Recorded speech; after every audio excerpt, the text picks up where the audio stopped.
La idea de la transmutación de elementos fue algo con lo que soñaron los alquimistas y que hoy podemos decir que se ha vuelto realidad, ya que nuestra tabla periódica contiene elementos naturales y elementos creados por el hombre, elementos sintéticos. El tecnecio es uno de estos elementos y se considera el primer elemento sintético en ser descubierto. El tecnecio es un elemento metálico de color grisáceo. Lo que podemos ver en la imagen es una lámina de cobre revestida con una fina capa de tecnecio. Si se dejara al aire libre, esta se empañaría, ya que tiende a formar óxidos estables. Aunque en un principio el tecnecio fue sintetizado a partir de molibdeno, hoy en día se obtienen grandes cantidades, relativamente grandes cantidades, a partir de la fisión de uranio 235. Recordemos que la fisión es la fragmentación de un átomo grande, como es el caso del uranio, y esta ocurre en reactores nucleares.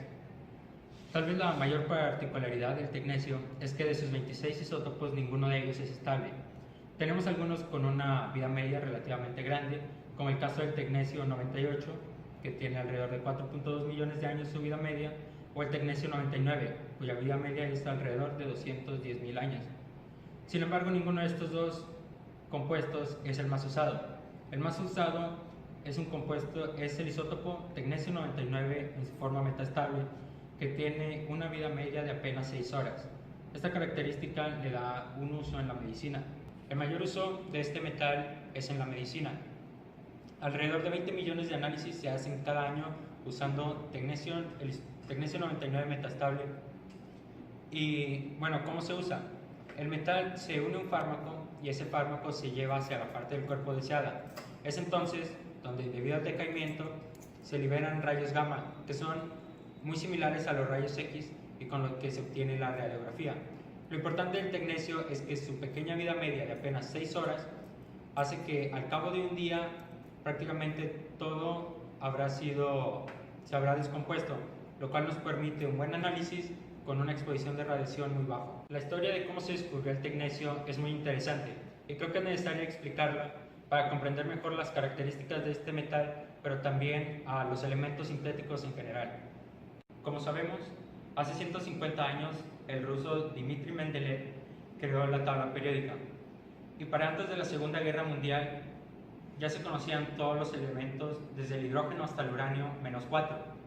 Los números atómicos de estos elementos entonces desconocidos eran el 43, el 61, el 85 y el 87. Mendeleev predijo que había un elemento con el número 43, aunque aún no se había descubierto, y lo mencionó como ECA-manganeso. ECA, que era un sufijo que utilizaban para los elementos que aún no habían sido de 1929. Prandtl sugirió que debía haber una relación entre los elementos que no habían sido descubiertos. Recordemos que sus números atómicos eran 43, 61, 75 y 79. Él predijo que debía haber una relación entre estos números atómicos. En ese tiempo se propusieron muchas teorías y se llegó a decir que todos esos elementos debían de ser radiactivos. Y bueno, en el caso del 43 eso era cierto. Ahora, vamos a hacer una pequeña pausa. ¿Alguna vez se han preguntado por qué el tecnecio, estando en el centro de la tabla periódica, es un elemento sintético? Bueno, se han hecho varias teorías. Tenemos, por ejemplo, la regla de Odo-Hawkins sobre los elementos con números atómicos impares, pero también tenemos que hablar sobre un concepto que son los isóbaros. Dos compuestos isóbaros son elementos diferentes, pero cuya suma de protones y electrones y neutrones son iguales. Bueno, fue hasta 1936 cuando un físico italiano, Segre, viajó a Estados Unidos para trabajar con un ciclotrón. El ciclotrón tenía una parte instrumental que era un metal refractario de molibdeno. Entonces Segre pensó o dedujo que si se hacía bombardear con deuterios ese molibdeno podría transformarse al elemento mesorio, el elemento desconocido, e hizo este experimento. El resultado fue que efectivamente el molibdeno ahora era radioactivo.